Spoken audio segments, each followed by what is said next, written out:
何見てんだボケ? Oh, it's you guys again. So how's your lockdown life been? I actually don't care, but I've been doing really well.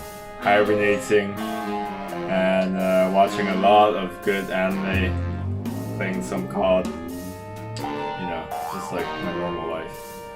Anyways, I know you weeaboos out there are craving for some really, really good shit.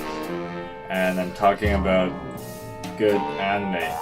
These days no one really know what good anime is. They just, it's kind of a trend now. You just watch the mainstream stuff like One Piece, Boruto. Why would you watch a Screwdriver? So no worries, Tokyo Bear here chose 3 really, really good, sweet, dark, niche gems that you won't find anywhere else, just like my YouTube channel. Anyways, let's stop all these bullshit and let's move to the first one. Yo, 魔法使い。中のやつになんて言われた？お前は違うと。そうか。そんじゃもういらん。First off, we have Dorohedoro. It really took us by surprise. The beautiful but grotesque artwork, the strong violence, and the dark humor does make a lot of strong statements. So some backstory first. You view the world through Kaiman, who is a lizard man, or more accurately, lizard head man. And conveniently, he has amnesia. So he really wants to know who he is and how he became a lizard man. And he and his hefty sidekick, Nikaido, they traverse around this underworld where they live. It's called the Hole. And I know it's quite a badass name actually. So they're looking for traces of his memory. And also immediately you're introduced to the existence of sorcerers. And they actually live in a parallel universe to this hole.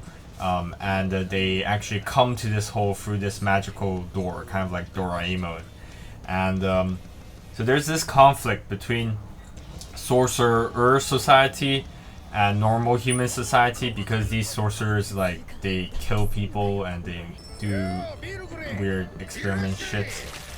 And also there's this conflict between Kaiman, because he wants to find himself and he's trying to look for traces of clues. The well-polished worldview of Underground City really attracted me. From the ghetto-like streets, dark alleyways, foggy ambience, and the neon lights glimmering behind made the characters believable. The personalities of the characters are very original and unique, and you can sense the history before learning their backstory. I personally really like Shin, who is a hard serial killer. He is actually a gentleman, but he has a strong impulse in killing people, and he would just hammer down people into mincemeat.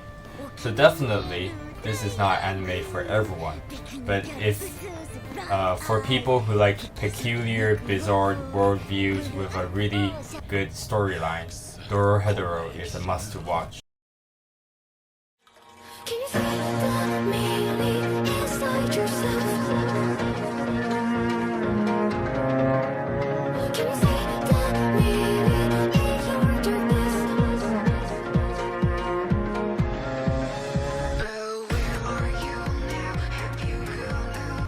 Boogie Pop wa Warawanai is one of those mysterious anime that you get once a year.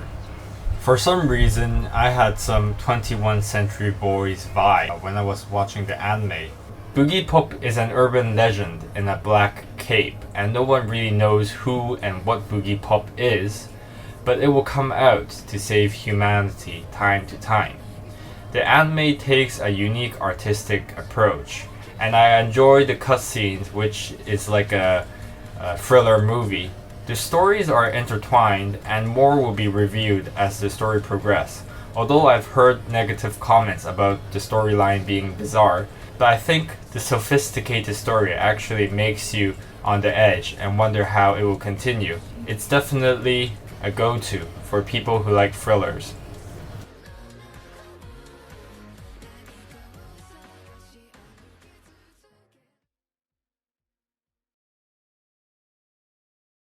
Promised Neverland really hits home, and it's actually an anime I was struggling whether to tell you guys or not, because I have a lot of emotional attachment towards it more than pretty much any other anime.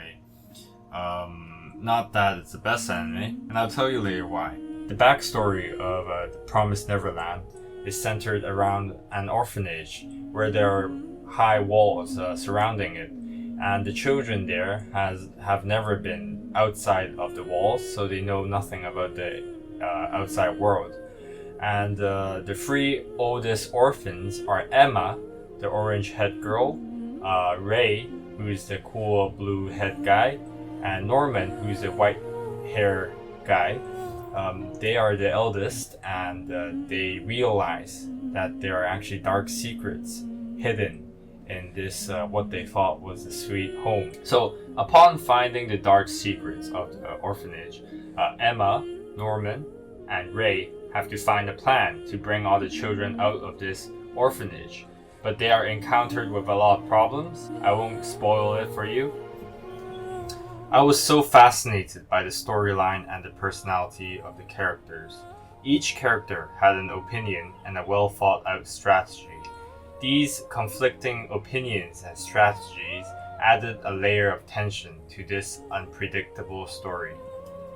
I have a strong emotional attachment to The Promised Neverland, and honestly I'm biased towards it. This is because I watched it with someone special. When I was in exchange in Korea, I met a girl in the local coffee shop, and something just clicked, and we just kept on talking. And she was a really fashionable person, so we were kind of talking. I was kind of talking about how unfashionable I was. Anyways, the same night we met, I invited her to watch, to hang out with me. And what we did was, in the dorm lobby, we just watched The Promised Neverland from the first episode, and that was the most magical night in my exchange. So yeah, still even nowadays when I hear Isabel's lullaby, the nostalgia still kicks in. And she actually didn't really like the ending, but to me it was perfect. I mean, it was good. It was not perfect, but it was good. And yeah. So anyways, I'll see you guys later.